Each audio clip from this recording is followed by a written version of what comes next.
Okay, so I've hit that button and it says recording on my screen. I'm going to make you host again. Oh, and on mine, I have Spotlight Video. So Do you want to, okay, do you want to stay the host? I can stay the host and I'll spotlight you. Sydney, I'm not hearing you very well. I'm sorry. You know what? I have an external microphone downstairs. I will try to bring it up quickly. Is everyone else having trouble hearing me? Yes. No. You sound great. All right, so Yes. then it's possible. It's possible. Okay, it was that just very faint. I think. just yours. Okay. Okay. So all right. So Rini, I will. I'll do the hosting. You the hosting of the meeting. Okay, thank you. I don't want to introduce Teny until he's on. So, That makes sense. yeah.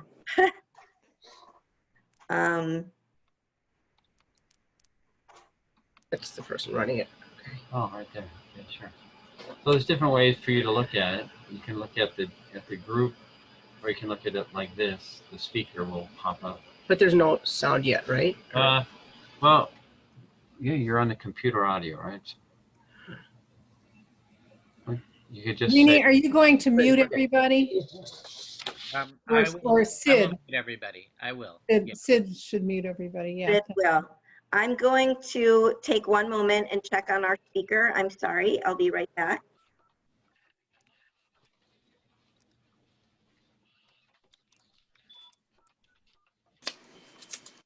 The speaker's here. Oh yes, he is. Hello, sorry about that. No. How's everyone doing? Welcome. I don't know why I can't see you, but that's okay. I can hear you. Other people can see me? I can. Yes, Hello. I can see you. Good morning. There's Teny. That's There he is. okay. Welcome. So I want to be conscious of everyone's time. I'm gonna say welcome to everyone. We're glad you're here. I know people will be joining as we continue, but I'm going to introduce our speaker, and then we'll hand it over to him. So Teny, welcome. Thank you so much for being with us. Teny Oded Gross relocated to Chicago in October of 2015 to become the founder and executive director of the Institute for Nonviolence Chicago. Until then, Teny was the executive director of the Institute for the Study and Practice of Nonviolence in Providence, Rhode Island, pioneering organization that teaches the principles and practices of Dr. Martin Luther King Jr.'s nonviolence locally, nationally, and internationally. Teny is the recipient of an Institute of Global Leadership Alumni Award from Tufts University, where he earned his bachelor's in BFA. Teny has a master's in theological studies from Harvard and a fellowship in strategic perspectives in nonprofit management from Harvard Business School. Earlier in his career, Teny was a program coordinator for the Ella J. Baker House Youth Focused Community Initiative, a participant in the National 10-Point Coalition, and a senior street worker for the city of Boston. He is also a veteran of the Israeli Defense Force and later volunteered with 3 different groups for peace between Israel and Palestine, often at considerable risk to his own safety. Teny serves as an advisor to the National Network for Safe Communities at John Jay College and has advised many cities in the US and abroad. We're very grateful to have you with us today, and I will hand it over to you, Teny. He said timing at St. Francis. I'm going to. So called. Yeah, we'll be fine with 12. I'm That'll going work. to intervene right now, and Yep, I'm going great. to mute Thank you. everybody. Thanks. So we should all be muted. And now, Teny, I am unmuting you. Oh, I think yes. So Teny, can you hear me? Yes, I can hear you well. Okay, and let me spotlight you so we can all see you. There we go. All right, Okay. please go ahead. I should have shaved, it looks like, when you spotlighted me. Good morning, everyone. Shalom. It's good to be here. where do we start? I know you all want to hear about Chicago. I'll start a little bit with the biography. I'm a son of a Serbian mother and a Croatian father. Lost some of my grandparents and their parents to the Holocaust. And my dad emigrated to Israel in 49, my mom in 52. So I'm a Sabre. And I never thought I'd be here. I never thought I'd be doing this work, quite honestly. But I think one of the things that, as I was thinking and growing up, the Holocaust has obviously cast a very big shadow on my mind and a lot of my imagination time. And in 2011, I was able to spend a week in Auschwitz meditating. I thought about, I grew up pretty angry with Christianity in Europe. And but as I grew older, I also started to see there were people who took a risk and refused to be bystanders. And maybe it's wishful thinking, but it brought some relief to me. And I think the work that I've been doing in the United States, which happened by accident, is about not being a bystander, right? Majority of homicides in Chicago, and it's not different in other cities, is African American and African American. By the way, violence is usually within ethnic groups. Asians shoot Asians, Latinos, white, and African American. Usually, violence is a relationship, right? So it usually happens within people we know. It's the negative relationship, but it is a relationship. So we do have in our society, a group that suffers and inflicts on itself now a much larger proportion of violence. And you can have two interpretations. People are not very often honest, but people in the living room saying, wow, these people are different, and they kill each other, they don't have value for life, etc. I have a liberal interpretation that is augmented by about 30 years this year of observation up close and personal. I recommend Wilkerson's book, just came out, Cast. She says she's the one who won the Pulitzer a few years ago on Bright Suns, on the migration of African Americans north and west. And now she wrote a book that's probably going to be a classic called Caste. She said there were 3 places in the world where the caste system was deployed. One is India, one is Nazi Germany with relation to the Jews, and one is America with relation to African Americans. I see the devastating tolls of breaking up families that started 400 years ago, have continued with when slavery was no longer allowed to import, but there was sales west. Again, the families were broken yet again, second or third time.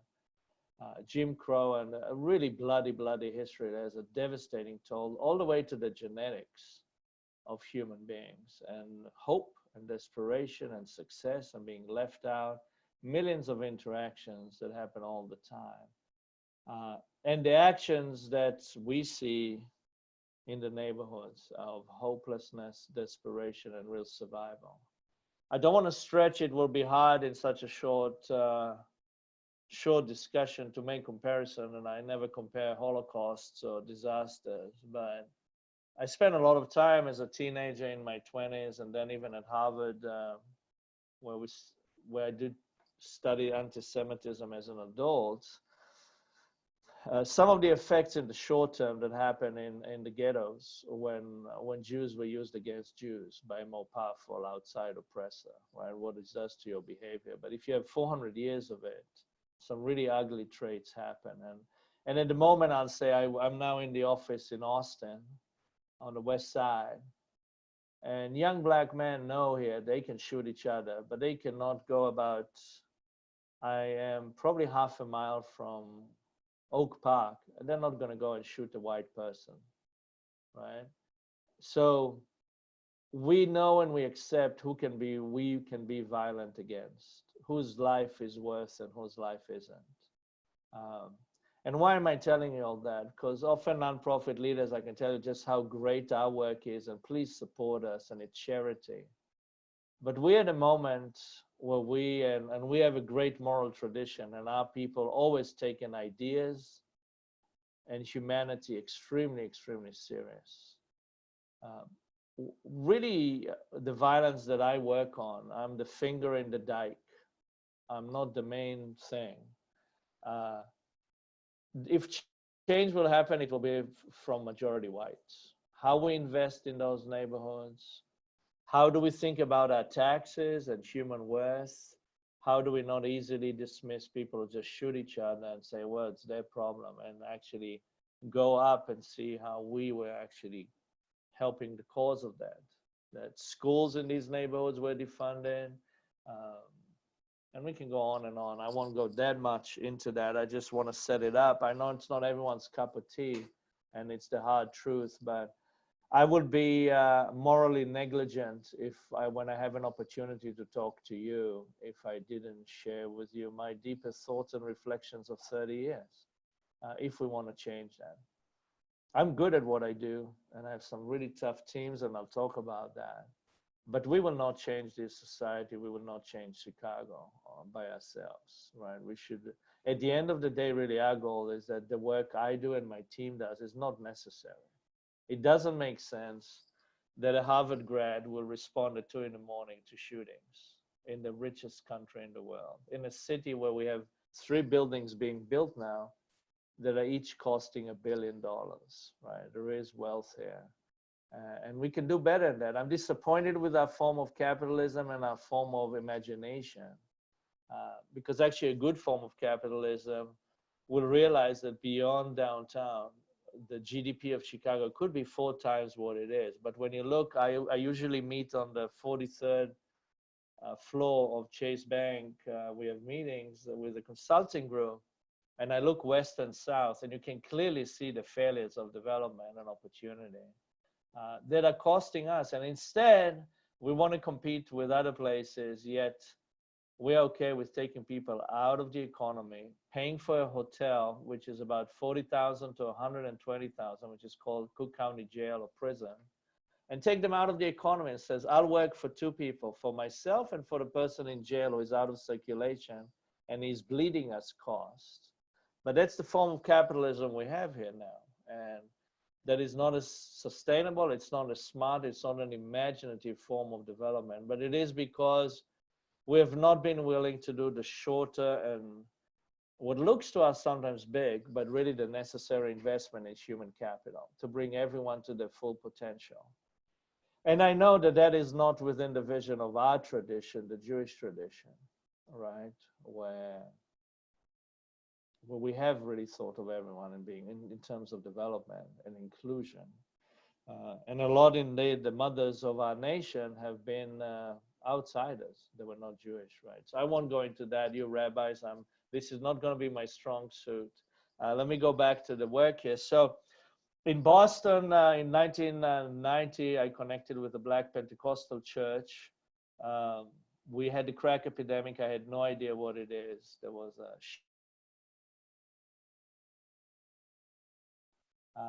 he said a black man just shot my pregnant wife. It really created upheaval in the city. It turns out he did it, and as the police were closing on him, after they arrested the black man, he drove his car into the river and killed himself. So I got involved with the Pentecostal church. I was doing photography and art and philosophy, and started to really listen and learn, and I saw some similarities to what I thought our people were going through in Europe and in the past. And became an outreach worker. I started teaching photography. I started hanging with some drug dealers in crack houses. I started seeing their dynamics of work. One of them, before he died on a Saturday. On Friday, he told me, Teny, it's too late for me, but save the younger kids. And I did stay. It was not my plan to stay. Boston was the first experiment of collaborative violence reduction. And Boston saw a reduction of 80% of homicides. And for 27 months, we had no juvenile killed, which is still the record in the country for a city size of Boston and above, right? Or below even. Some people call it the Boston Miracle. A lot have been written about that. I wrote 2 editorials in the Boston Globe, also about the shortcomings of that strategy. But in 1999, Daley sent a delegation from Chicago to learn from us. They spent a week. So there's a lot of cross-fertilization. In 2001, I was recruited by a Catholic church to Rhode Island. I thought that would be a piece of cake. Over there, an African-American off-duty officer was killed by 2 white officers, and a 12-year-old Latina witness was killed on her steps the night before she was going to testify. So again, a big crisis. 2 years later, the mayor goes to jail. They bring in a new Jewish chief of police, a son of a doctor that was the doctor in Manhattan of Isaac Asimov and Louis Armstrong. And really his philosophy of policing, Dean Esserman, he took from his dad, the doctor, which he wanted to be very personal. That you know your police officer. You don't call 911, you have the cell phone of your local officer. So it was a real vision there. And we went to work on a very corrupt police department. I'll just tell you that when a homicide happened, when I came to Providence, detectives looked at it as a $25,000 worth of overtime, right? So the head of detectives was fired duly and others were removed, but really a body was generating overtime, right? And Providence, I just looked at the Chicago Tribune articles from 1990, per capita was right there with Chicago among the worst in the country. Fast forward 15 years, 2016, I'm in Chicago, handed over the reins of the Institute in Providence. First time in their history, 0 gang homicides. A lot of hard work, a lot of determination. It's complex work, but it's doable. So it's a second city I worked with, and really great partnership. You need luck, you need investment, and you can change the dynamics of violence and save a lot of lives. The last 3 weeks, Providence had 6 homicides. I was there this weekend, and some really tough guys reached out to me to have breakfast out of town. They want to talk to me how the institute there has gotten softer. So some of this work really needs really fanatical determination. You got to take risk when people are still involved in the street life to do this. It's almost like the best I can give you a thought is sort of a Delta Force or undercover work, because you got to be really in the gray zones where most of our government and other entities don't reach. I was recruited, McCormick Foundation, the city, Gigi Pritzker and others were working on me since 2014 to try and come to Chicago.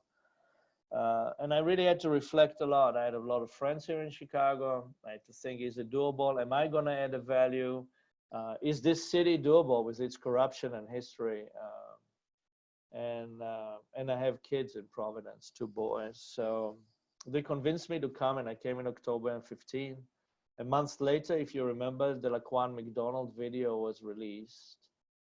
And you know, the next year, 2016, when I was supposed to build a small little organization to eventually end up in 3 neighborhoods, was just a year from hell, 2016, right? Police stopped most of their work. It was very hard for supervisors to send officers out there to do their work. They were angry. There were drops in stops, about 80%. And shootings went way, way up to really, really increase. So it was bad before. The city didn't get its act together, but 2016 when it broke even those records. It didn't break the 1990 records, but it was pretty close. So I took on myself a task, and again was actually involved with the Jewish community, David Brown and a few other people. He said, think big. What if you, beyond building your organization, how do we take care of the whole city? And we decided not to build an imperial organization. We decided to reach out to all our friends and partners and build a collaborative. And we called it Communities Partnering for Peace, CP4P. You might have heard about that. At the same time, we were involved, the MFS, Metropolitan Family Services, is the coordinator of that. No funder would have funded a lot of our small groups, but MFS was a good vehicle. At the same time, we were working with Heartland Alliance on a program called READY, which will be employment and CBT for high-risk people. Right? You need to invest, we need to start reversing there are patterns of the unemployment rates among dropout African-American males in Austin, West Garfield, Lawndale is between 60 and 80%, right? It's complete hopelessness. The biggest employer in West Garfield, the other neighborhood we're in, is the open drug market, which is the biggest open drug market in the United States.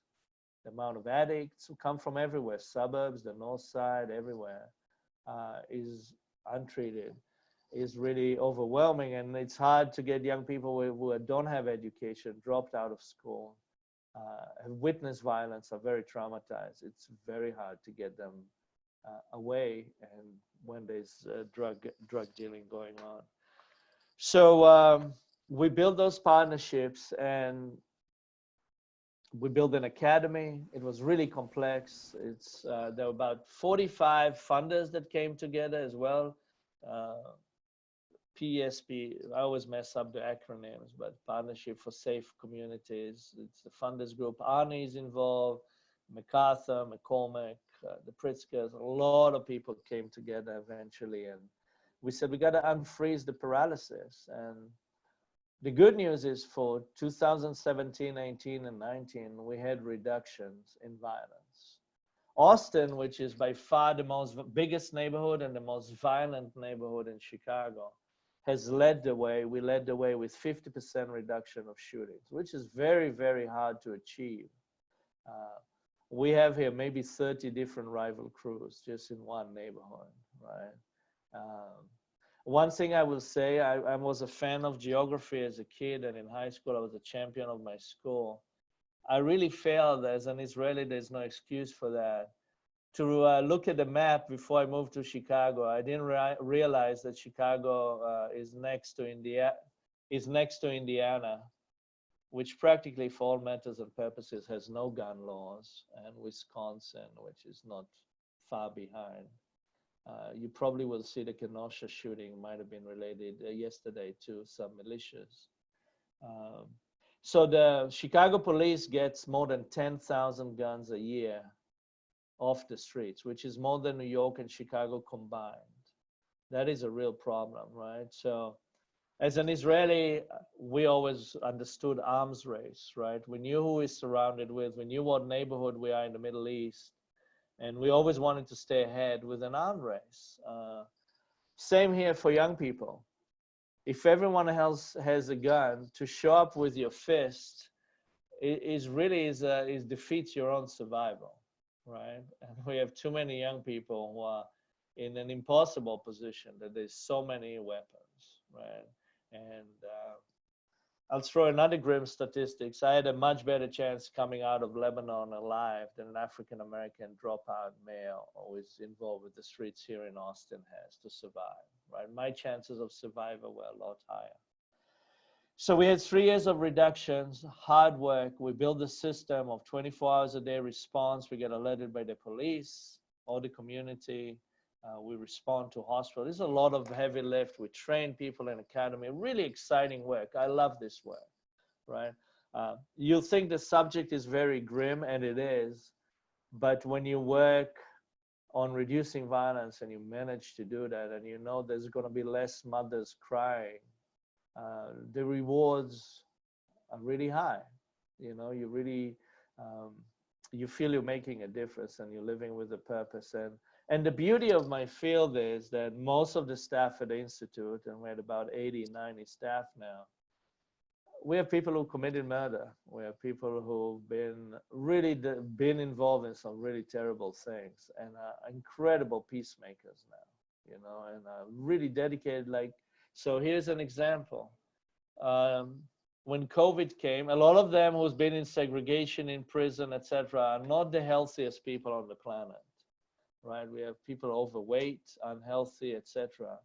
But when COVID came and we were all scared, I remember sitting in a big office looking at my staff and thinking to myself, how many of them and maybe me will be dead in a few months, right? We looked at each other. And we gave people an option to work virtually, though we knew this work cannot be done virtually. And no one took us on it. We did not close for one day, right? We added to our portfolio public health work. We were giving masks and educating people. Suddenly, the neighborhood just became vacant in terms of services. Everyone understandably went virtual. So you had the police and you had us in the neighborhood. So we would give masks, we would educate our young people, particularly those who are still out there selling. And a lot of our young people that for 3 years we worked hard and got them into some entry-level jobs, those places got rid of them first as they shut down. So we're doing masks, and also we got it. People reached out to us, funders like Liz Dozier, other places, and we started distributing food. And there was such a need. We were giving between 200 to 300 boxes for families a week, and it was incredible to see the need. And our team really rose to that. They dealt with that as well as the violence. So they added that without complaint. They said, this is what we sign up for anyway. This is our neighborhoods, we're gonna do that. So that brings us, and by the way, another part of my strategy that really was, I learned it in Boston through the collaboration, took it to a whole nother level in Providence, and then brought it here to Chicago. We have a very problematic police department, right? Nationally wide, famous for that. But we knew that if we're gonna change Chicago, we need to restore the legitimacy of our government. The most visible arm of government in the neighborhoods is the police, right? They're the ones you see the most. They're the ones who interact with you. They can change, they can interfere with your freedom. They can protect you. They can do all those things. They're the ones who are coming to give you the Narcan when you're overdosing. They're the ones that are coming to a domestic violence dispute. They're the ones when a child is molested or shooting. They're the ones there. So the fact that they have the record, that they have a wrongful conviction, etc., we knew we're going to try and continue here and connect and start helping them. That consent decree, consent decree happened after I came here, but we knew even if it was a consent decree like LA or in Providence, there was a sort of a monitor. All those things will not be enough. You really need to build a civilian infrastructure to mirror the police. So we can collect data, we can collect information, intelligence, we can act on it with our civilian force, but we will reach out and assume the best on law enforcement if they want to change. But very quickly, when I assessed the Chicago police, I realized I'm not going to work with headquarters. It's isolated, it's its own entity with its own weaknesses. The people who really have the most influence are the commanders of districts. They have about 500 officers at their disposal. They have mini cities. In Austin, they have 100,000 people that they are really policing. So we connected, I did presentation to about 20 commanders. They all wanted us to start with them. I chose Austin. That was in 2016 early on. And we started building a great relationship. And we know this is going to take a decade to change. We're going to have some people retire who are used to the old ways and just blaming the community. But there's a great leaders now, and some of the leaders we worked with are now deputy chiefs. There's 3 deputy chiefs now, one on the south side, one here, Deputy Chief Cato, which at some point I would love you to meet, is an amazing human being. And we became really, really close and started working together. While they're respecting our integrity, we cannot share with them information, right? Because we can get killed with the level of work underground we're doing. But they share with us who they think we need to intervene with, who is at risk. They give us chance to intervene and calm things down. In 2017, we brought 9 rival groups in Austin to meet. I stayed out of it because I just looked too different.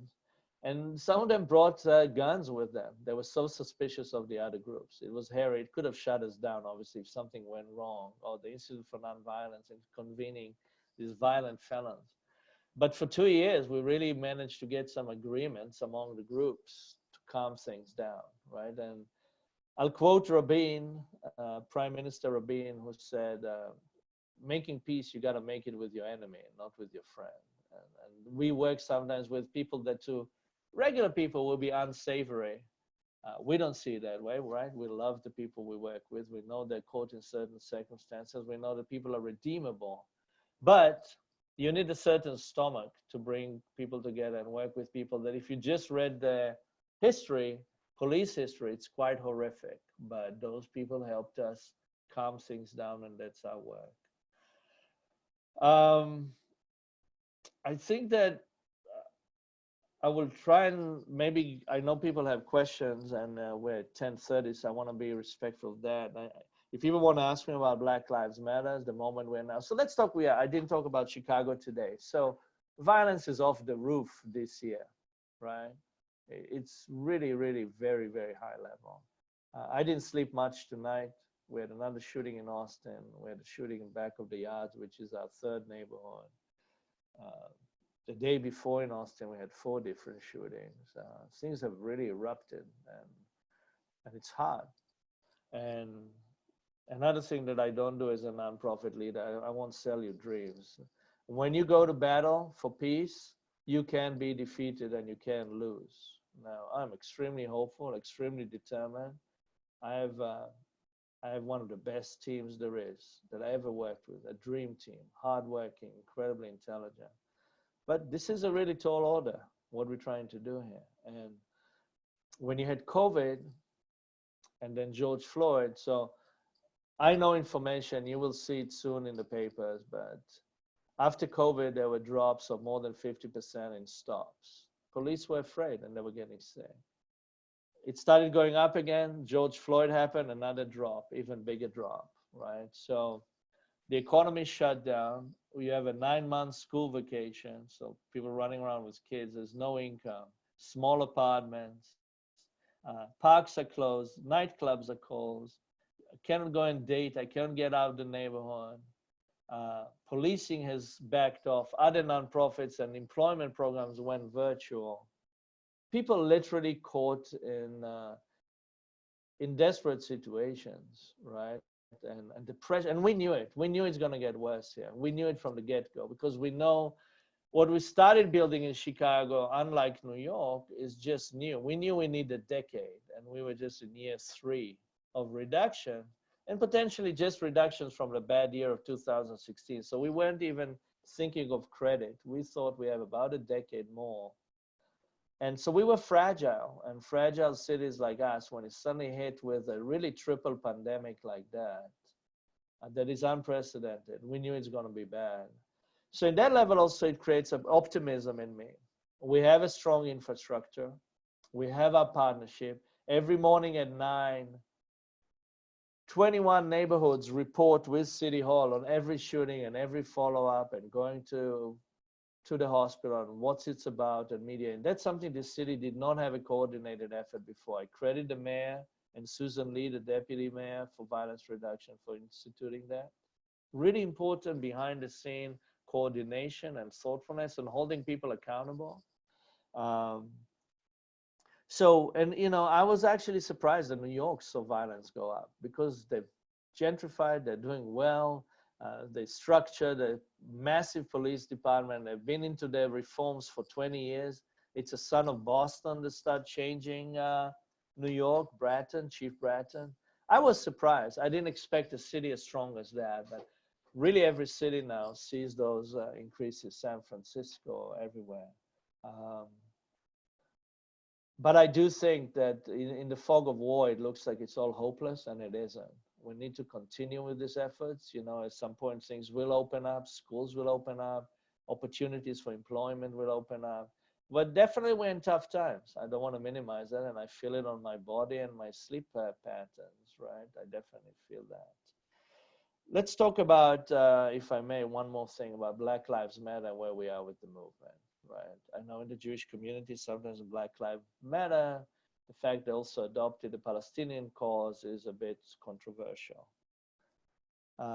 I'm not going to get in a really complex discussion. I don't want it to derail really the main thing we're doing here. But as someone who always loved the underdog since I was in elementary school, always the principal when I was in 2nd and 3rd grade brought the new immigrants to me. I can understand why from a distance they'll pick up a few underdogs far away, right? And we need to keep our eyes focused on the United States, right? And no movement is perfect. If some of us read the letter from Birmingham jail, we remember Martin Luther King was urged to slow down. He was a troublemaker. He was really disturbing the peace and all of that. But peace movements and change movements are never comfortable to those of us who are comfortable. And it is an anxious time. It doesn't skip me too. It's a lot of uncertainty. But I've been part of doing reforms and really bringing police departments to change. But is it enough? Is it true if you're a Black father or a mother that you really have to think that the interaction with the government can be fatal for your children? Where yesterday my son signed a lease on an apartment near McAllister, right? Now, George Floyd happened not far from there, and Ben Castillo happened not far from St. Paul, Minnesota. But I'm not worried that the police there will shoot my son. I don't. And that's a massive difference. My focus is on how successful my kid is going to be as he's returning to McAllister. African-American parents has to think about how they're going to survive, all right? And that is very, very deep. And I think we in the Jewish tradition, I'm thinking of anti-Semitism and the Holocaust and that, we can make an imagination leap easier than others of sympathy and connecting with other parents. It cannot be, and this is really not a police problem. This is us as a society. You know, we use the police as garbage cleaners. You go and contain a problem we don't want to deal with, we don't want to invest in. The good news is, this is really a solvable problem. I've seen it now in a few cities. I know if we change our pattern of investment, invest more in education and opportunities and change of our hearts, once and for all, I think we can heal this country in a much deeper way. And there's a lot of history here, and I love, and I'm a student of history. I'm constantly reading books of American history. There's a lot of reasons to be pessimistic, but I, as a leader, can't afford to be pessimistic. This is not the right thing for the people I lead. And I'm also a realist. And I think maybe now there's a younger generation, just like gay rights movement was conceived impossible 20, 30 years ago, and where we are now. The younger generation now, the college generation now, they're much more comfortable with different races.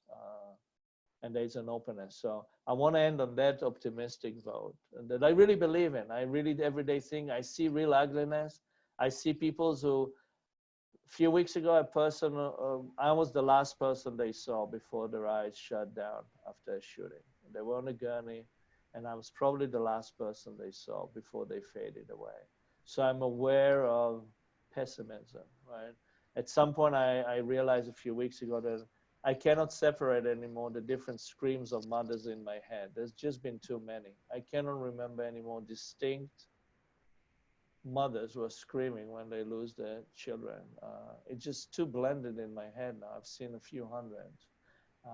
And yet I feel optimistic but it's not going to happen with sort of cheap grace. It's not going to happen without real determination. And our people have been, us and African Americans, we've been through some incredible history of hardship, and we have unbelievable resilience, and we need to pull from that, because at the moment, this can go two ways. It can go Nixon, it can go militia, or it can go a country that really rediscovers its kindness and healing and hears each other out. And this, by the way, the same thing we need to reach to the West Virginians and the white poor population was scared as well, right? We all belong to the beloved community. I'll stop here. Thank you so much, Teny. I'm going to ask if you would do a little brainstorming with us. I'm thinking about a lot of the congregants who will be not sitting in our sanctuaries, mostly sitting in their homes, listening to their rabbi on Rosh Hashanah and Yom Kippur.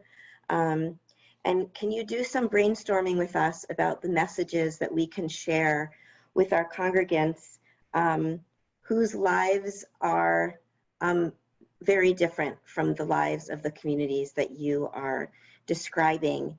And what are some of the messages besides asking for tzedakah, besides asking them to financially support the kind of work that you're doing? What are some of the other ways that our people can be involved in longer term ways and make a deeper investment in this kind of work? I love that.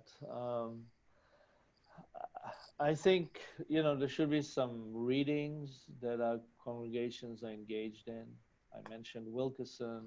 There's other books that are really great and articles that I can forward to you. And I'm sure a lot of you also know. And, as Jews, we start with thinking and reflecting and reading, right? It's go to therapy and go to before we act, right? And I think that we have to do that, because, and this one I will take from a non-Jew, from Plato.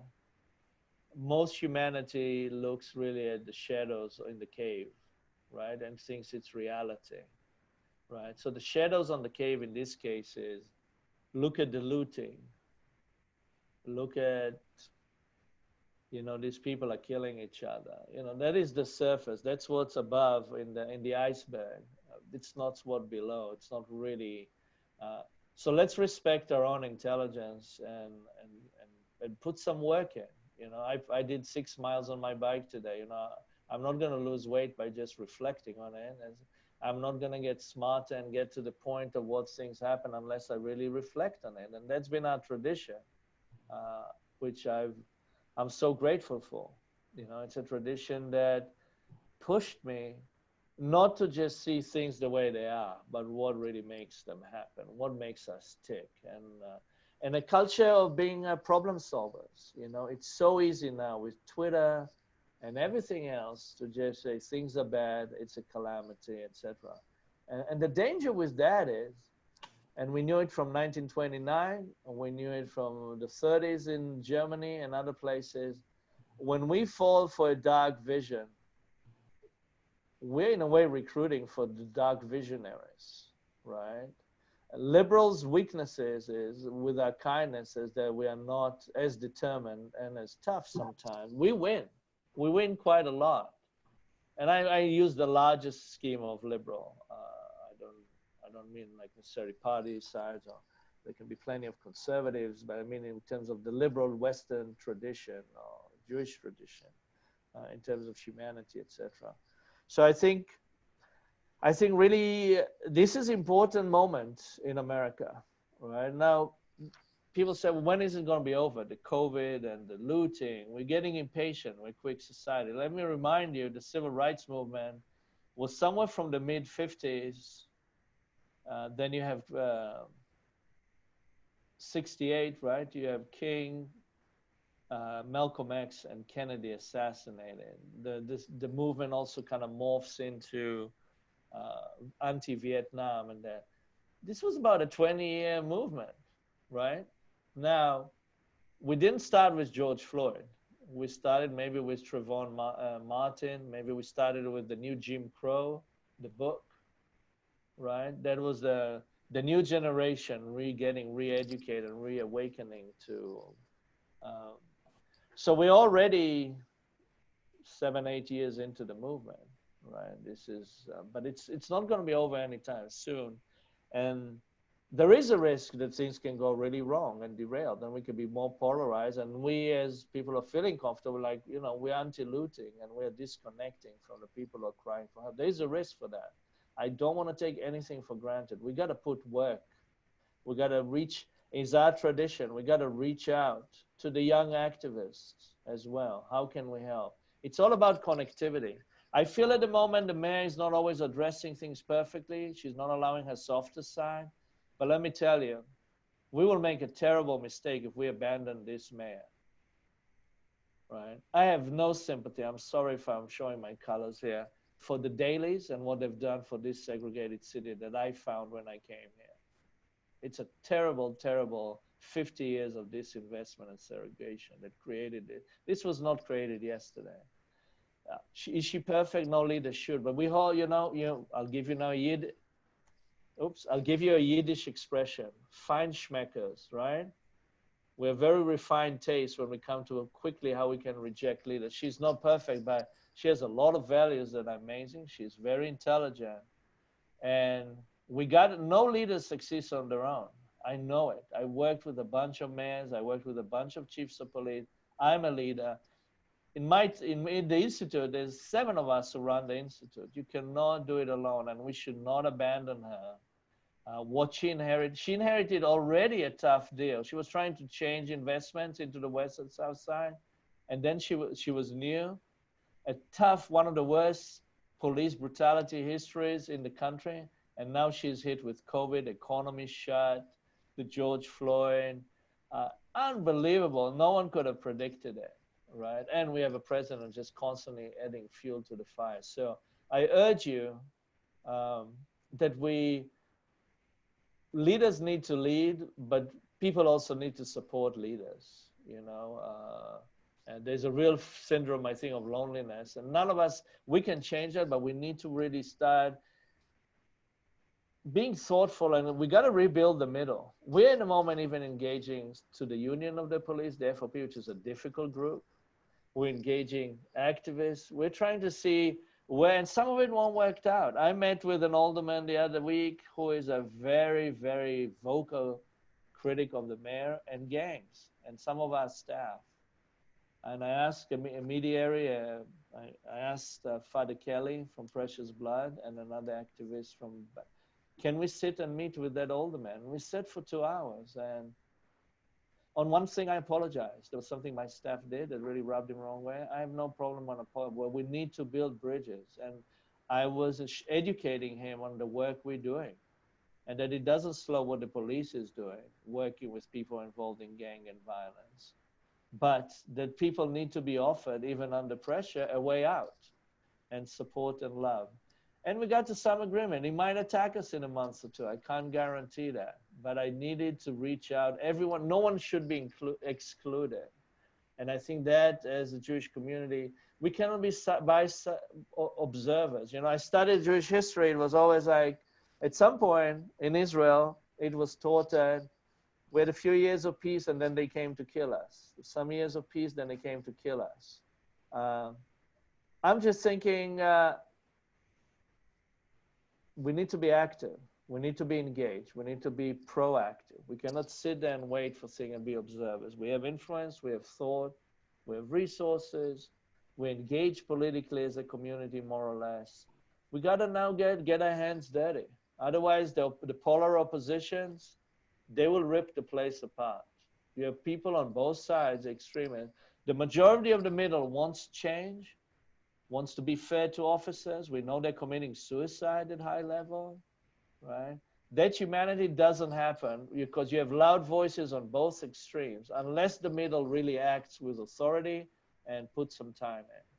It wasn't a perfect answer, I know, to what you were requesting, but that's my answer. Thank you. I also want to say, I know there are some congregations who have connected with your organization. So there's relationships to be built there. I have a list of books and articles that your associate Tara Dabney sent to me that I will send out to rabbis. And if rabbis want to brainstorm together, we can certainly create those opportunities too.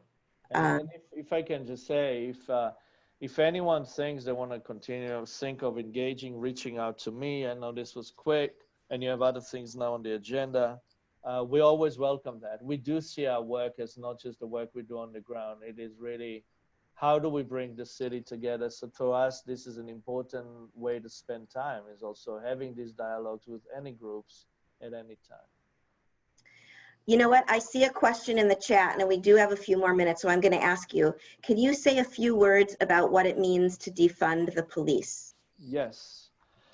So I think in Chicago at the moment to defund the police will be a difficult thing, right? But also know that the last decade, $700 million you paid for settlement of wrongful incidents. Let me repeat that, $700 million. That will fund violence reduction for for a decade, right? So we need, so I also, as someone who has people who have serious criminal records at 2 in the morning alone with officers, I do not want to be the one leading defund the police. Something wrong can happen to my people, right?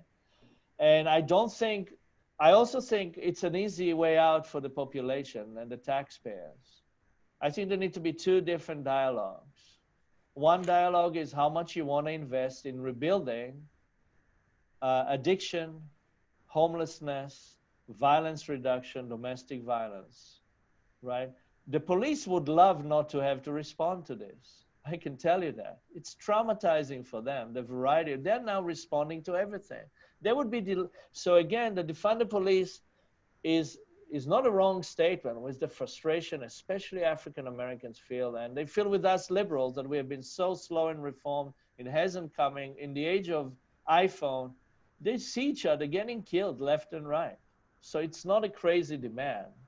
In Chicago, at this point, you cannot do this. So in Providence, this police department is now 20% smaller. There was no call for defund the police at the time. There was the 2008 economy shrinkage. But because we had such a strong civilian infrastructure, violence continued to go down. And the city now operates on 20% less officers. So it is doable. I don't think Chicago needs 13,000, but at this officers. But at this moment, when you have crisis, the dialogue needs to be different. How much are we willing to invest in proper civilian infrastructures, right? And then we can start shrinking the police through attrition. Let some people retire. This is not to, we don't need to punish them. Many of them were led poorly and really had to respond to things that many of us didn't want to fund anymore. You know, many of us said we're going to have balanced budgets. We bought into some neoliberalism. So what went down? Housing costs, all those things we cut. So it's on us. I always want to first look at myself in the mirror.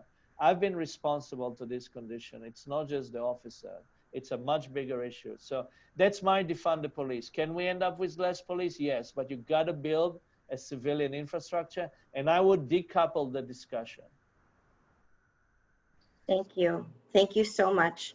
I will send to everyone this list of books, which I'm sure many of you already have, and articles, and Teny's contact information. He is a true resource and inspiration in our city. And Teny, we look forward to building a deeper relationship with you and the work that you're doing. Thank you so much. I'm very grateful. Thank you. See you Thank all. you. Bye-bye. I'm going to turn it over to Sid. Thanks, Rini, and thank you so much, Teny. What a incredible presentation to help us see what's going on in our own city and community. And I hope we'll all have that opportunity to reach out to the Institute for Nonviolence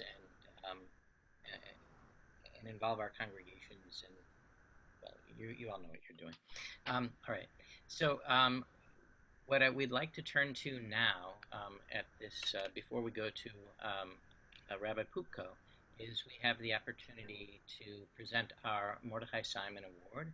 And this year, of course, we want to remember Rabbi Mordechai Simon, who was the longtime director of the CBR, a gracious, warm, and caring colleague. We're delighted that his daughter, Rabbi Ora Simon Schnitzer, is here with us. And let me just, you can wave hello. I just wanted everyone to, you're with us and we're delighted you're here. And Thank you. You're welcome. You're welcome. And so, and Ora is also, of course, a member of our CBR. And Rabbi Simon, he really was the face of the CBR and well known in our community, not only in the Jewish community, but across community lines. This year, the recipient of the Rabbi Mordechai Simon Award is Rabbi Michael Weinberg, and he's going to be presented with the award from past president of the CBR, as well as his sister, Rabbi Ellen Dreyfus. So Ellen, it's going to take me a moment to find you on my screen. But I've unmuted myself. Perfect. And talk again and I'll find you easier. Okay, thank you. Excuse me. Yeah, I'm still not seeing you. I will find you. Just start talking and you'll. Okay. Okay. Well, first of all, once I appear on the screen, it may look like I'm having a stroke or something like that because my face is drooping. But yesterday, my dentist found a broken filling, and she was able to fit me in this morning at 8:30 to repair it. So I am Novocained on this side of my mouth. So I look a little bit odd, but you know, it is what it is. What can I say? Anyway, it's a delight to be here. I suspect that I was given the honor of speaking this morning, not because I'm a past president of the CBR, and not because I'm one of the past recipients of the Rabbi Mordechai Simon Memorial Award, but rather because I have known Michael Weinberg all his life.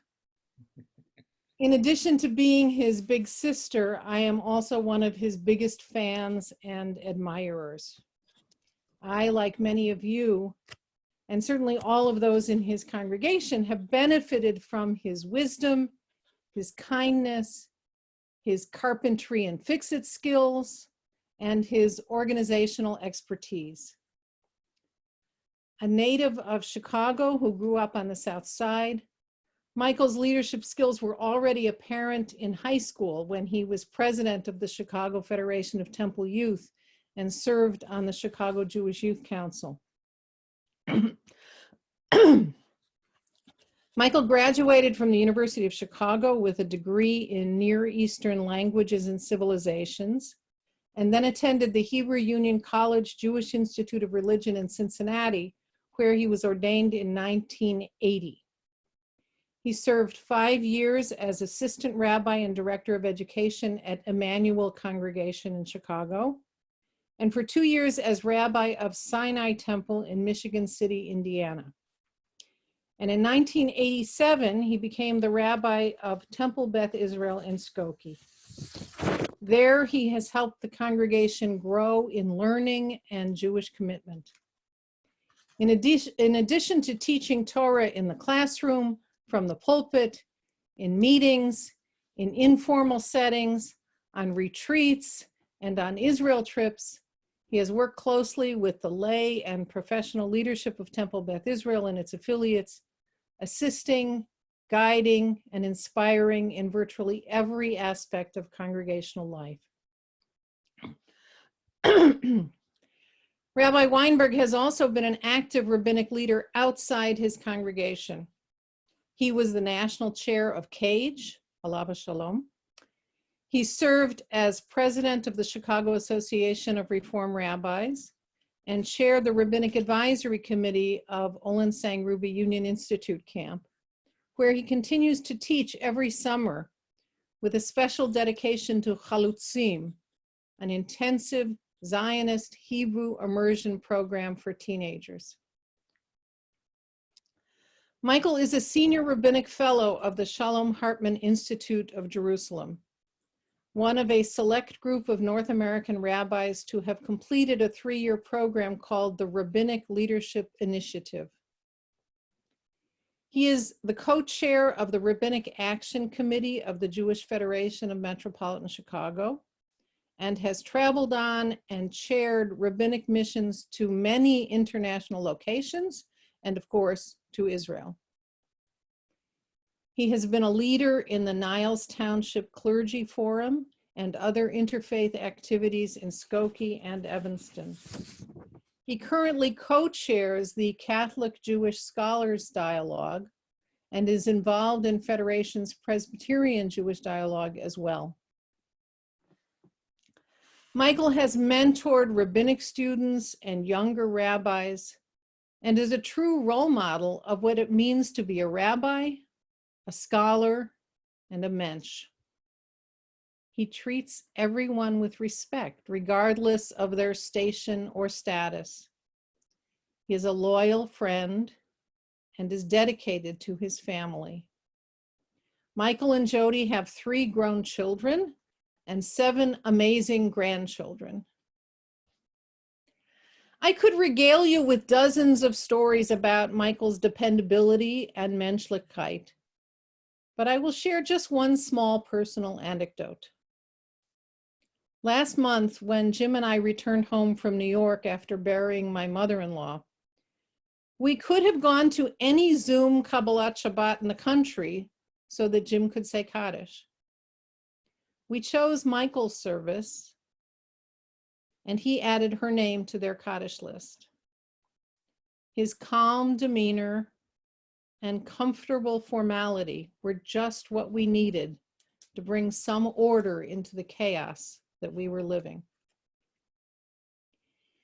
In his 40th year since his ordination, it is fitting that he received this well-deserved recognition for a rabbinate defined by learning and teaching, by social activism, by strong community relations, by trusted relationships, and by joyful observance.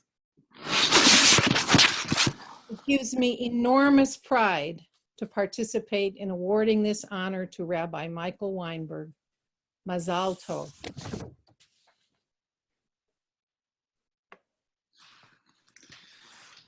Thank you, Ellen, for those kind words.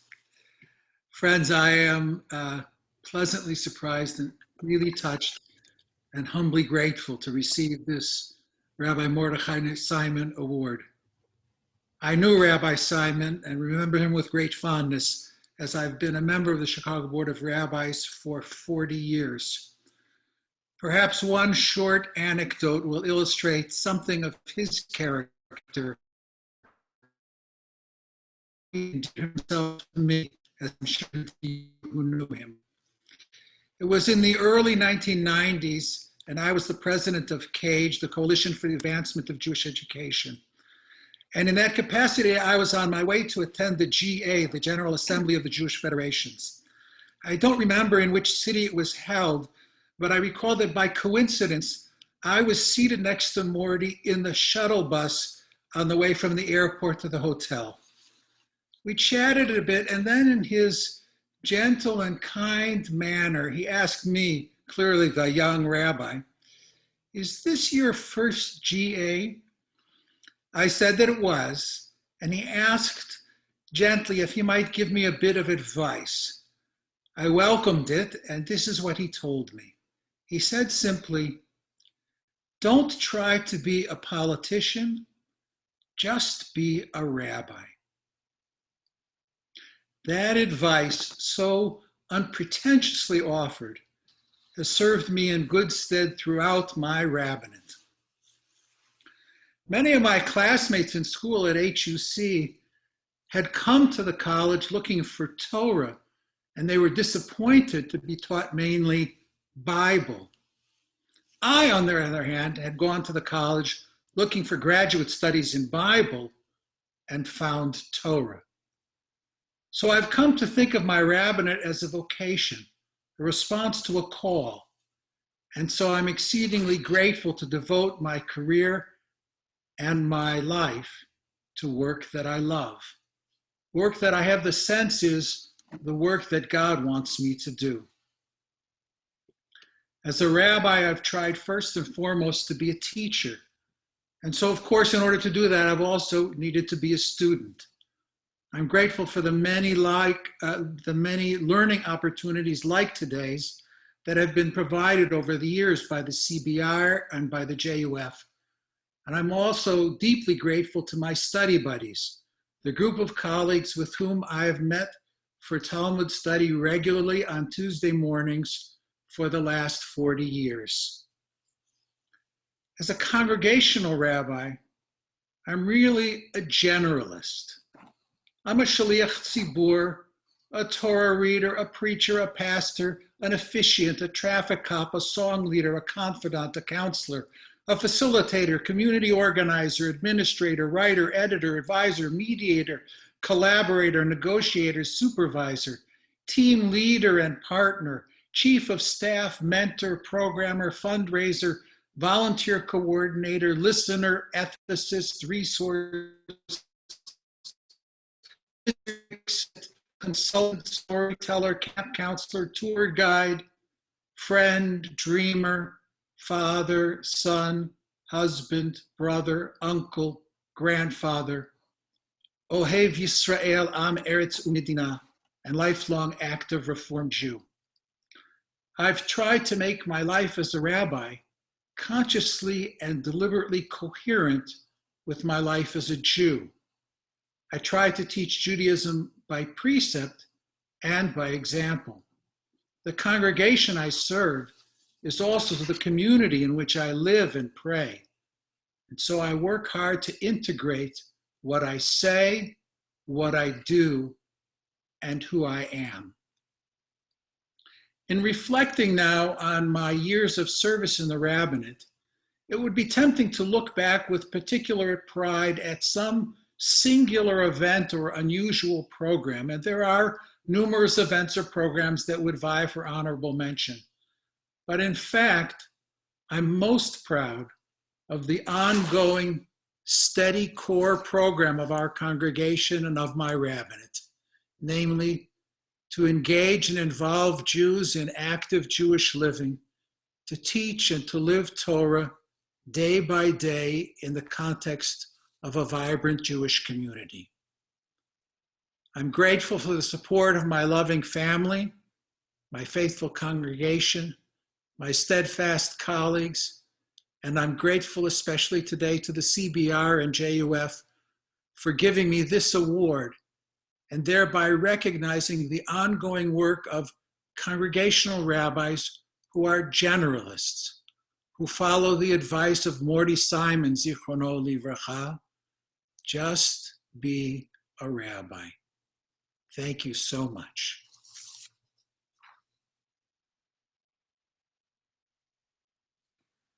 Thank you so much, Michael. I can truly think of no more fitting recipient for this award than you. I am going to try to find myself now. And just take a moment now. And I hope you'll take some time, Michael, while you were talking, to take a look at the chat box because your colleagues are as much as possible on Zoom, reaching out with Mazel Tov to you. Well deserved. Thank you. You're welcome.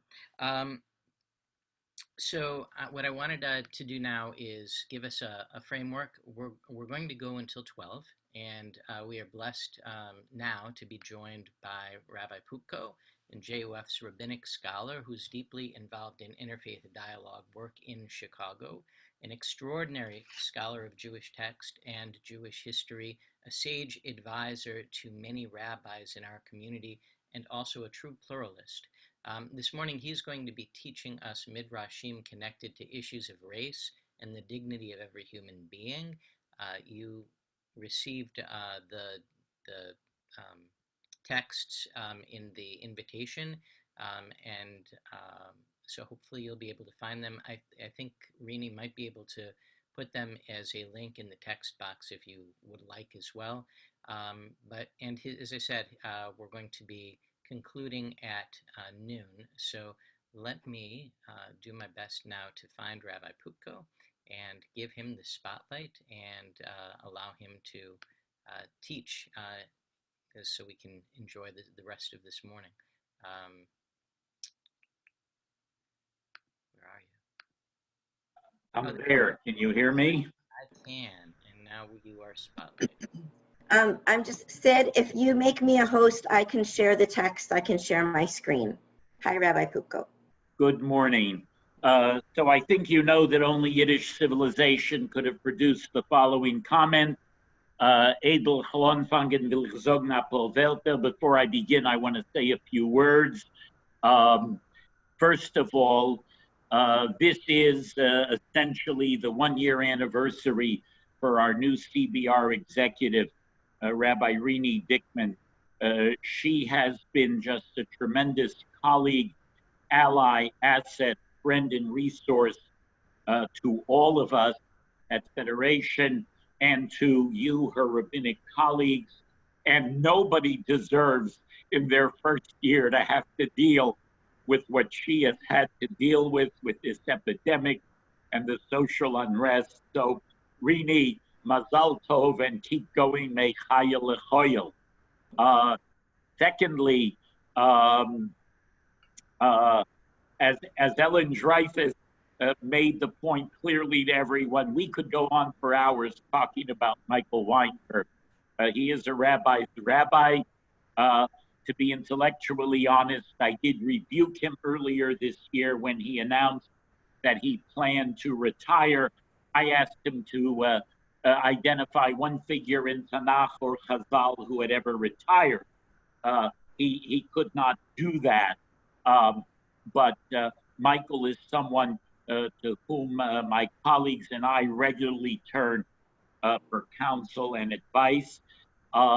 Michael and I are both neighbors, residents, citizens of the same Skokie Jewish community, and his spiritual and scholarly and pastoral leadership has contributed profoundly to the fact that we all live in a great Skokie Jewish community. So Mazel Tov.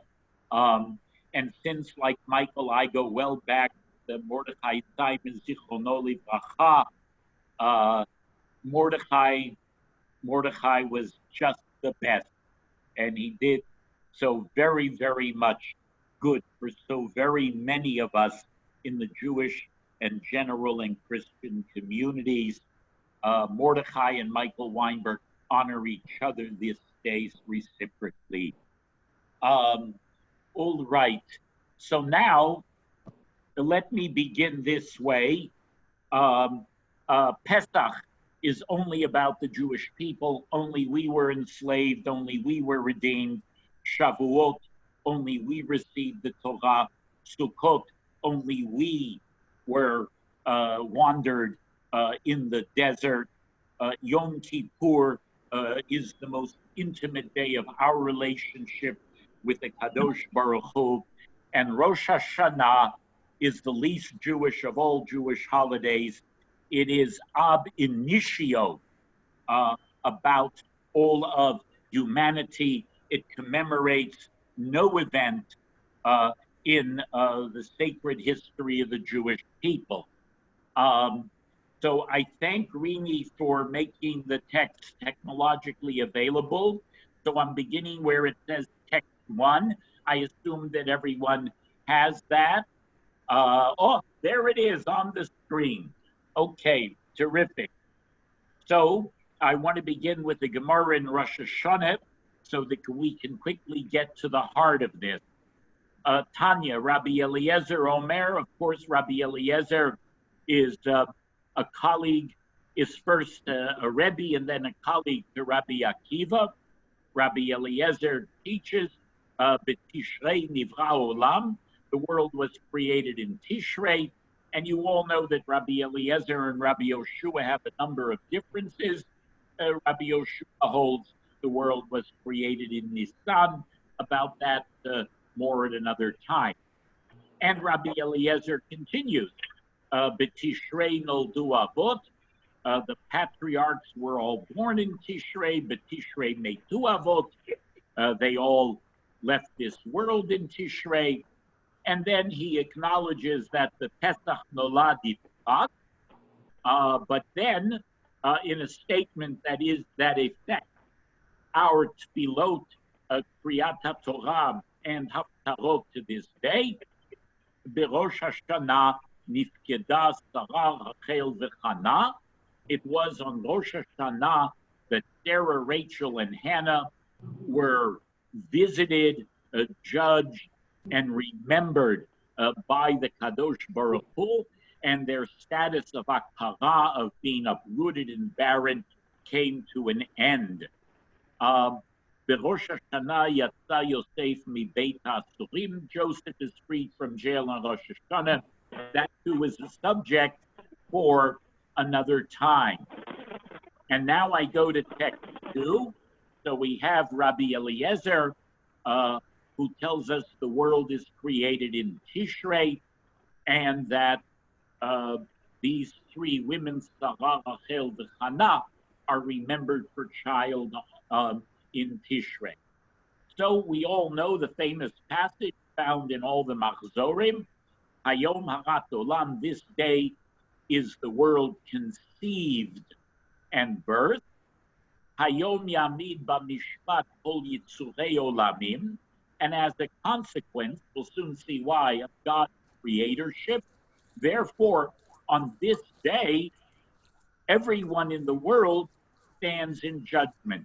Please take note that there are many different words that could have been used here, but the artist of the Machzor chose the phrase Yitzurei Olamim. He could have said Ridui Olam. Yitzurei Olamim is the first, we'll see several others, in which there is reference to the second creation description in Bereshit. And there's some noise there. Could someone mute, please? Thank you. In the first creation description in Bereshit 1, it says Vayivra. In the second creation description, it says Vayitzer Hashem Elokim et Adam.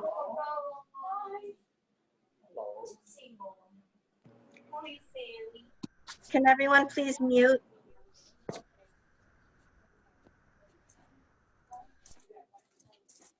Hello. Question for you. I tried to charge today and I could not find All it. right, I'm going to figure out how to mute everyone. 1 second. Participants. Oh. Okay, they move. Okay.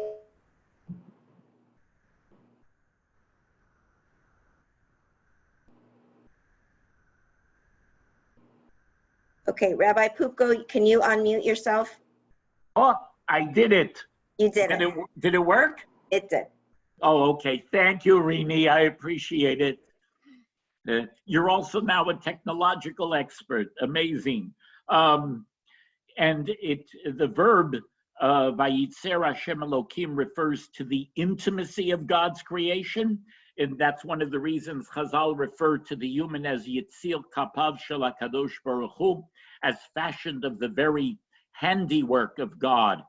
So that there is a verb in the second creation narrative reserved for the creation of the Adam, whereas the verb used in the first creation narrative, the porcupines are also created with the same verb. So today, by virtue of creation, all will stand, all who are artistically fashioned by the Kadosh Baruch Hu will stand in judgment. Now, in order to approach the Midrash that pulls all this together, we have to go look at Tehillim chapter 119, because the Midrash we will deal with in text 4 is based on that. You always have to look at context. The story is told that Michelangelo, whenever he had to work with a block of marble, he would go to the quarry outside Florence and watch as it was hewn from the cliff, because he said, I won't understand the stone unless I see the context, the cliff from which it comes. So we're about to look at one pasuk in the Midrash. Here's the cliff from which it comes. Le'olam Hashem dvarcha nitzav b'shamayim. Forever, O God, do your principles endure in the heavens. Lidor vador emunatecha, your trustworthiness goes from generation to generation. What is that trustworthiness? Konanta eretz, you established the earth. Batamod, and it endures. So you see here creation. What's the next verse? As a consequence of creation, Lemishpatecha amdu hayom ki akol avadecha, because all are your servants by virtue of being created by you. Therefore, everyone stands in judgment by you today. So you see a direct relationship between God as creator and God as judge. And now let's go to the locus classicus of these several ideas. You all know well the Pesikta de Rav Kahana. It comes to us from the middle of the 5th century, from the north of Eretz Yisrael, and it is part of the same family of the golden age of Midrashim as Vayikra Rabbah and Bereshit Rabbah. And this is the Piska, literally the section or the drasha for Rosh Hashanah. And it begins with the verse we just saw in Tehillim 119, Lo'olam Hashem dvarcha nitzav b'shamayim. Forever, O Lord, your principles, your word endure in heaven. And now we get refinement in what we read in the Bavli. Teny, Rabbi Eliezer, Besrin v'chamisha be'elul nivra olam. The world was created on the 25th of Elul. Well, if that's the case, if 25 is the first day of creation, that means on 25 light was created, on 26 the waters were split above and below, on 27 the dry land emerged, on 28 sun, moon, and stars, on 29 the fish and the fowl, and on the first day of the next month, Tishrei, the 6th day, who is created? Humanity. All that comes from his statement that the world begins to be created on the 25th. Now watch closely. Ve'asya de Rav kehado de Teny Rabbi Eliezer. And this great literary production of Rav, as you know, comes with his uncle Rabbi Chia from Bavel at the beginning of the 3rd century, goes to Eretz Yisrael, learns in the yeshiva of the great master Rabbi Yehuda Nasi, then returns home and is one of the greatest of the Amoraim. He establishes the yeshiva in Surah, which lasts for 800 years, and he is a polymath. He is not only a master of halacha, he's a master of Agadita, and you will soon see he's a literary master. The Atid Rav and the literary product of Rav we're about to read, Kehado de Teny Rabbi Eliezer, is consistent with what Rabbi Eliezer said, that the 25th is the first day of creation. De Tanya b'tkiata de Rav. And here we can see a tefillah written right in front of our eyes. The newsreel is running, so to speak. We learned in the Tkiata de Rav. What is the Tkiata de Rav? The Tkiata de Rav is Malchuyot, Zichronot, and Shofrot, namely the tefillot, the poetry that Rav composed, and that includes Aleinu, in order to prepare for the 3 times we sound the shofar during the Musaf of Rosh Hashanah, which, you know, the Musaf of Rosh Hashanah is the most unique Musaf, the most unique Amidah. The Amidah, all 6 days a week, has 18 plus 1 brachot. On Shabbat and Yom Tov, 7, the first 3, the last 3, and in the middle, the bracha of Kedushat Hayom for the unique sanctity of the day, Mekadesh HaShabbat, Mekadesh Yisrael V'Hazmanim. And then along comes Musaf of Rosh Hashanah. We have 3 in the beginning, 3 in the end, and we have 3 in the middle. Malchiot, Zichronot, and Shofrot, in order that we can prepare in each instance of the 3 to sound the shofar. What did we learn in Tkiata de Rav? What did Rav write that is consistent with what Rabbi Eliezer taught? Zeh hayom tchilat ma'asecha zikaron liyom rishon. This day of Rosh Hashanah is the first, represents the beginning of your creation. It reminds us of the first day. Now, we'll soon see what it means that it's a remembrance of the first day, and you all recognize this from the Machzor. He then continues, why is this so? Ki chok liYisrael hu mishpat leElokei Yaakov. This is the way it is with the nation of Israel. These are the judgments of the God of Jacob.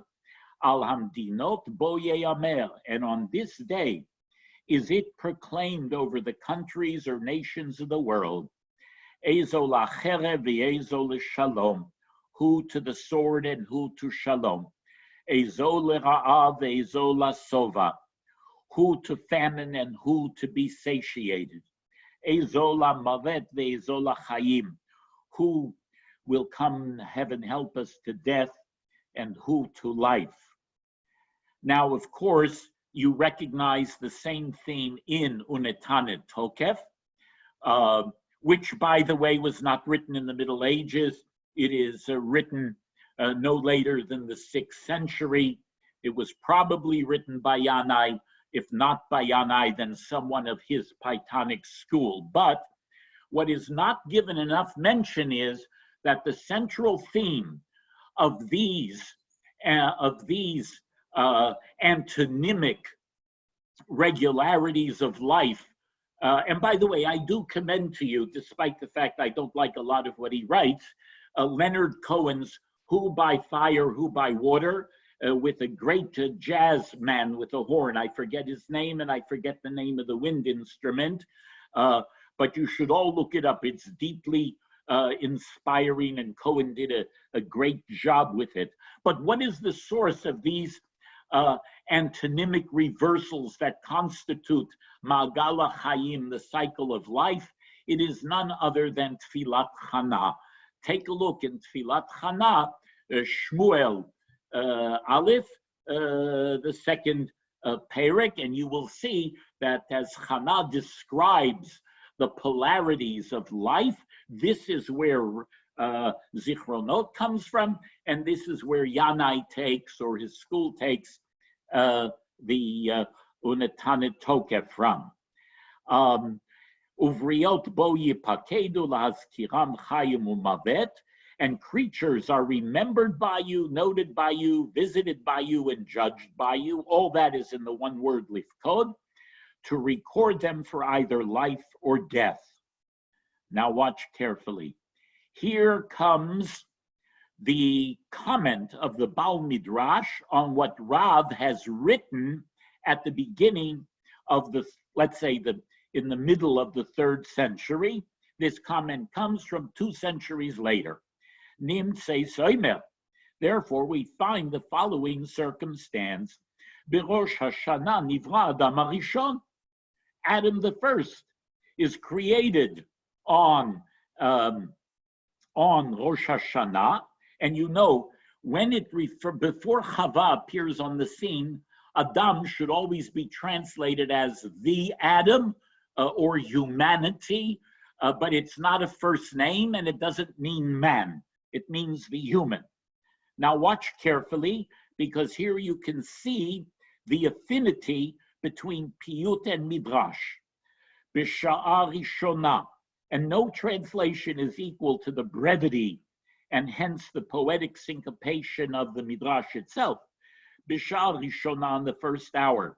Allah b'machshava, Adam emerges, the Adam emerges as a thought in God's mind. B'shniya, in the second, Nimlach b'malachei hasharet, he consults with the Malachim. Bishlishit kinei safro, in the third he gathers the earth. In the fourth, givlo, he needs him, K-N-E-A-D-S. B'chamishit rikmo, in the fifth he knitted out his parts. B'shishit midu gola maraglav, in the 6th hour he stood him as an unanimated corpus on his feet. B'shviit, in the 7th hour, zarakbo nishama, he cast into him the breath of life. B'shminit, ichniso legan Eden, in the 8th hour, he brought him into the Garden of Eden. B'chit sivo, in the 9th hour, he told him what not to eat from the fruit of tree of knowledge. Basirit avar al sivo, in the 10th hour, the Adam transgressed God's command. B'chatesrei nidon, in the 11th hour, he was judged. B'shtemesrei, in the 12th hour, quite a day. Yatsa b'dimus, he went out free. Milifnei HaKadosh Baruch Hu. Why did he go out free? Because in fact, what does the Torah say? The Kadosh Baruch Hu says to Adam, in the day you eat, you'll die. Did he die? No, he didn't die. Amar lo HaKadosh Baruch Hu. Watch carefully now. Adam, well, before I go further, let me say something. We're pretty certain that as the Baal Midrash got to Bishniya or Bishlishit, the congregation took over and enunciated the hours, with the darshan then filling in what happened in each of those hours. By the way, we know the same was true in the sermons of the Byzantine Church at the same time. And in fact, here you see what is a feature of African American Christianity, namely the call and response. So also here you see the source of the integration of piyut, which emerges out of the syncopation of Midrash into the Beit Knesset Atik. Amar lo HaKadosh Baruch Hu, Adam, you human, ze siman levanecha. Let this be a sign for your children. Now, who are Adam's children? The children of Adam are all of humanity. Tishem shenichnaste lefanai bedin biyom hazeh. Just as you came into judgment before me on this day, viyatzata b'dimus, and you went out free. In the Latin courts, when you went out free, you said, demisio, demisio, I'm free, I was dismissed. Kach, so too, atidin banecha, in the future, your children, liot nichnasin lifanai bedin bayom hazeh, all your children, all your humanity will come before me for judgment on this day, because it's the creation day and I'm the creator. Viyotzin b'dimus, and they go out free.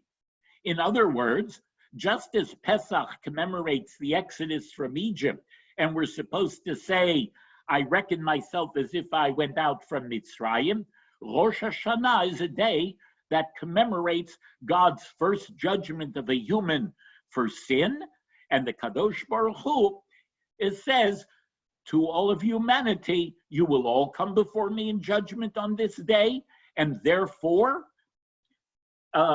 just as I judged Adam and could have given him the death penalty, as I've said I would, he went forth free, so too will all humanity go forth free on this judgment day. Eimatai, when? Beginning with the first line of the Kriyat HaTorah in the Nusach of Eretz Yisrael, B'chodesh HaShvi'i B'echad LaChodesh. So, the first thing we see here that we have to note is that Adam is not the first sinner. He's the first one whose sin is in fact remitted. Now, this Midrash we can now see as the source of Zichronot. Come with me to Zichronot, text number 5, please. Tazocher Maasei Olam, and this was written by Rav. You remember the creation of the world, Ufokei Kol Yitzurei Kedem, and you judge all those artistically fashioned who were then put in Gan Eden Mikedem of east and of old. Lifanecha niglu kol talumot, before you are uncovered all hidden things. To be a perfect judge, you have to know everything.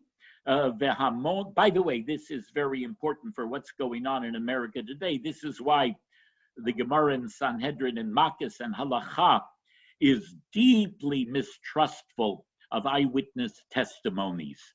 You can only be the perfect judge if you know everything, and only the Kadosh Baruch Hu is the perfect judge, because all secrets are known to him. V'hamon nistarot sheme breshit, revealed from the very beginning, is a huge amount of secrets. Shemi breshit, from the very beginning of Bereshit bara. Why? Ki ein shikha lifnei chisei chvodecha, in the presence of your weighty seat of judgment, there is no forgetfulness. Ve'ein nistar mineged einecha, there is nothing hidden from your eyes. Ata zocher, you God, remember at kol hamifal, everything that has been done. V'gam kol hayitzur, everything that is fashioned, lo nichechad mimeka, is not hidden from you. Hakol galui v'tzafui lefanecha Hashem Elokeinu, everything is known and foreseen before you, Lord our God. Sofeu mabit, you espy and gaze upon ad sof kol adorot, to the end of all time. When do you do this? Ki tavi chok v'zikaron lipakei kol ruach v'nefesh, when you bring the regimen and the remembrance to judge everyone in whom is the breath of life. להיזכר מעשים רבים והמון נסתרות לאין תכלית, to remember a multitude of behaviors during the year and a multitude of secrets endless. Meireshit kazot hodata, from the very beginning you made this known. Made known to whom? To Adam. As we saw in the Midrash, umilfanimo tagilita, you made this known from the very beginning to Adam, that you, just as he was judged and set free, all his descendants would be judged and set free. Zehayom tchilat masecha. Here you see the direct quote from the Psikta. This day is the beginning of your works of creation. Zikaron liyom rishon. It reminds us of the first day. Ki chok liYisrael hu mishpat leElokei Yaakov. And then he repeats, we don't have to repeat the Midrash, Valamdinot bo yeyamer, who by sword, who by peace. And we then come to the conclusion of that paragraph, the last line, Ki zecher kol hayitzur lefanecha ba, the record of everyone artistically fashioned by you comes before you for judgment, vata doresh masei chulam, and you pursue their judgment. Now, as if this were not enough to establish the non-Jewish, but the universal human nature of Rosh Hashanah, here comes from the pen of Rav, something not found anywhere in all of Chazal. V'gam et Noach ba'ava zachalta. Now, nowhere in Chazal does it say that the Kadosh Baruch Hu remembers Noach with ahava. He doesn't.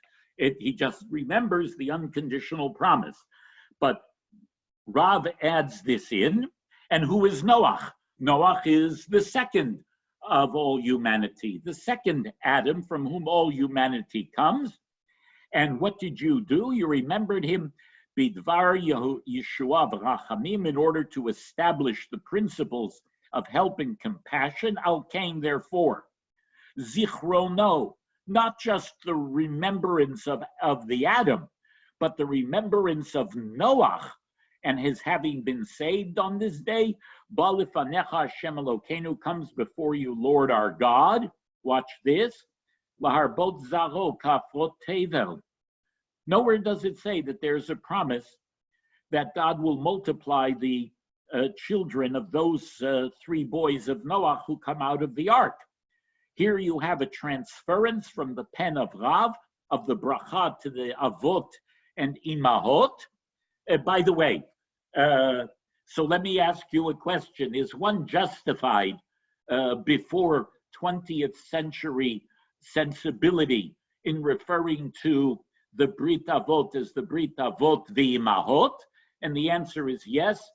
Take a look in the Sifra, the Tanaitic Midrash, Parshat Bechukotai, in which the Sifra says on the verse, V'zachalti ani et briti, etc., Abraham, Isaac, and Jacob.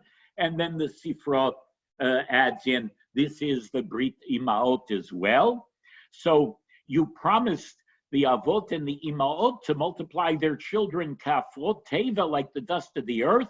Rav now attributes that same bracha to humanity, v'tzetzav kechol hayam, that those who come out from Noah will be as plentiful as the sand of the shore. And then he quotes the verses. So now, following the pattern of the Torah, which moves from the universal to the particular, Zichronot, as you know, goes to the particular circumstance of Israel and in slavery and redemption, and then it goes to the Nevi'im, Israel redeemed, and then it closes with the bracha for the Akedah. So now, let me try and bring this together. In other words, in Malchuyot, you have Malchuyot culminating. In Malchuyot, you have Malchuyot beginning with the fact that only Israel knows the Kadosh Baruch Hu, and Israel says the rest of them bow down to emptiness. But how does Malchuyot end? Malchuyot ends with everyone recognizing L'takein olam b'malchut Shaddai, which means, remember, we are not Christians. For us, the kingdom of heaven means to live by the mitzvot here on earth. Some of you who know me will be surprised to hear me say this, but credit should be due where credit is due. If you've never read Jacob Neusner's book on A Rabbi Talks with Jesus of Nazareth, you're missing something that is of monumental importance. You should all go out and read it. And in that book, Neusner does one of the most comprehensive responses to the Sermon on the Mount, and most specifically on the treatment of the kingdom of heaven. At the end of Malchuyot, the kingdom of heaven is here on earth for all of humanity. When we look at Shofrot on the other side of Zichronot, Shofrot begins with a particular experience of only Israel at Sinai and includes with everyone coming to Moriah, to Harabayit, to Tzion in the end of days. Zichronot goes to the heart of Rosh Hashanah as the Yom Hadin. Why do we have Yom Hadin? Because on this day Adam sinned, on this day the Adam was judged, and on this day the Adam went free. And what is the Kadosh Baruch Hu's promise to all of you, the children of Adam and Noah? That they will on this day be judged and they will be set free. Which means that at its very heart, the Rosh Hashanah, the day, and the Tfilot affirm the very ground on which we all stand, namely that every human being is created in Tzelem Elokim, in the image of God, and possessed of infinite Kedusha and dignity, and furthermore, the unique Kedushat Hayom.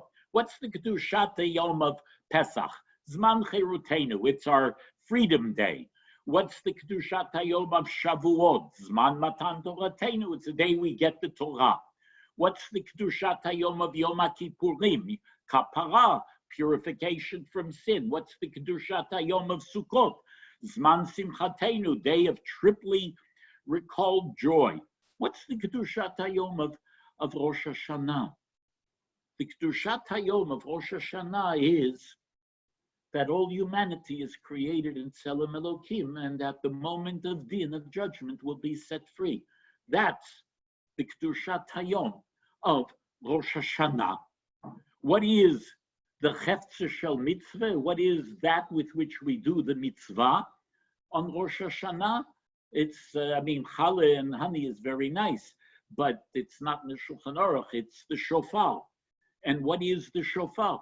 The shofar is at once the most particular and the most universal. It's the most particular, it's first sounded at Sinai. It's the most universal because it heralds Malchut Shamayim, the kingdom of heaven, here on earth. Now, whenever Rabbi Soloveitchik used to talk about the tension between universalism and particularism, he would go to one favorite pasuk of his in Yeshayahu, I think 53, in which it says, and I've seen no English translation that is willing to translate the pasuk as it is intended, Ki vo alayich osayich, for the one, meaning God, who has intercourse with you. Osayich, he creates you of all of Israel.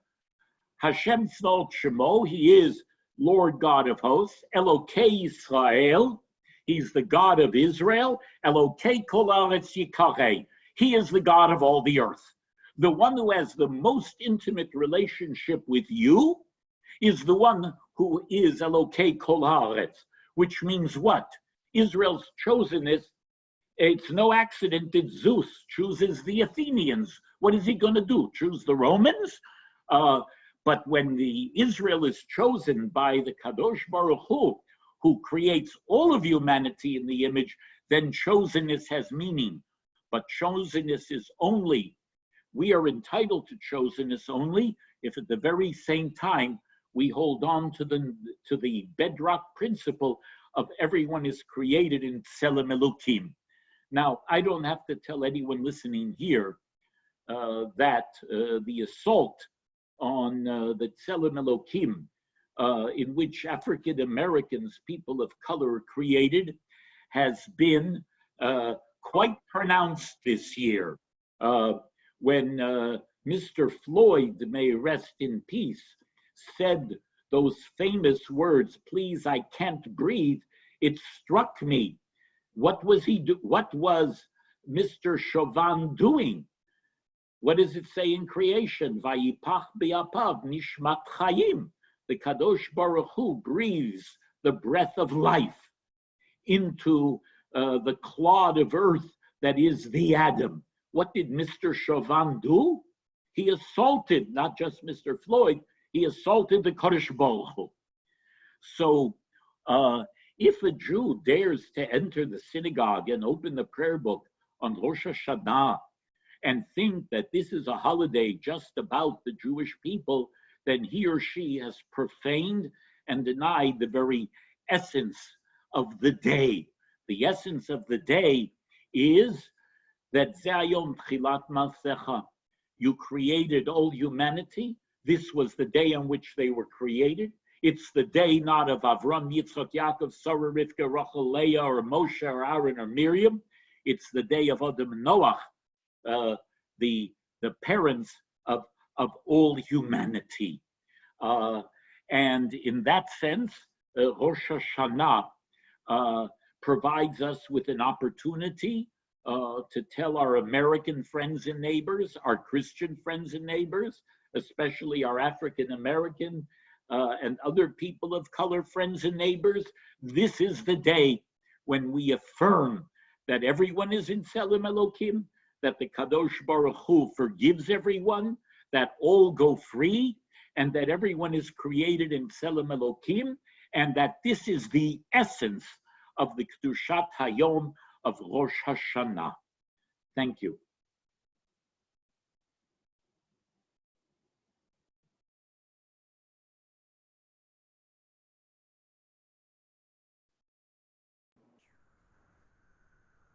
Rabbi Poupko, thank you so much. You've given us much to think about and much to relay to the people who will be hearing us on Rosh Hashanah. Yasher Koach. Thank you. Certainly there is much to talk about on the holidays and beyond.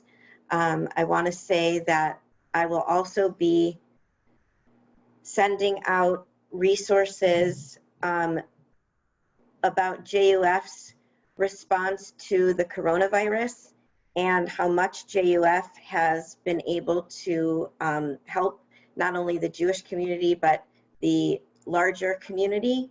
We're extremely fortunate, as you all know, that our federation is so strong, and their tagline, "Currently we were built for this," is really quite true. So if you are talking about one of the goals of the sermon seminar today, I'll say, is that if you're talking about racial inequity in our country, if you're talking about race, the hope was that Teny would help you bring that home specifically to Chicago. And if you're talking about COVID and the way it has affected the world and our country, our hope is that you'll also be able to bring that specifically home to Chicago, to our Jewish community, to our federation. And to tie it into what Rabbi Poupko was teaching us, we can take great pride that our federation not only supports the Jewish community, but supports so many efforts in our city to support people who are not Jewish, and that they see themselves as a great source of resources and comfort to the entire city and Chicagoland area. Rini, Mark Rudolph has a very important question. Can I answer it, or Yeah. should I call him later? No, answer it. I didn't see it in the chat. I'm sorry. Okay, it's a miracle that I saw it. I've never before seen a chat here, but it just came up. What does it mean to be set free on Rosh Hashanah? Are not people held accountable? That's a terrific question. Thank you, Mark, because it goes back to an old question of Chazal. If on Rosh Hashanah we get judged, then things are reversed. Shouldn't we have Yom Kippur first? First, we should come to the Kodesh Baruch Hu, confess our sins, do tshuva, and then we come and say, now give us a good judgment. But we, the Jewish people, do the exact opposite. We come to Judgment Day or Rosh Hashanah, and then 10 days later, we ask for forgiveness. So what's going on here? So the answer is this. What the Kadosh Baruch Hu does on Rosh Hashanah, according to our tefillot, is remove the sword of Damocles from us. And he says, you know what? Just like I let the Adam go free and not punish him for eating of the Eitz Hadat, I too will set you free.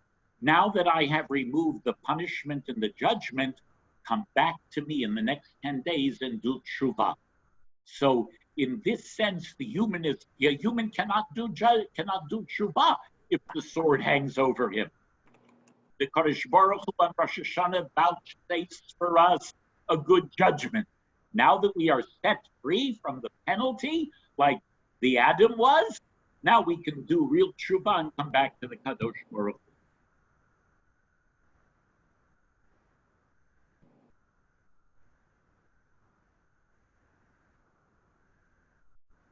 I don't know if Sid, are you there? If you want to say a last word to everybody.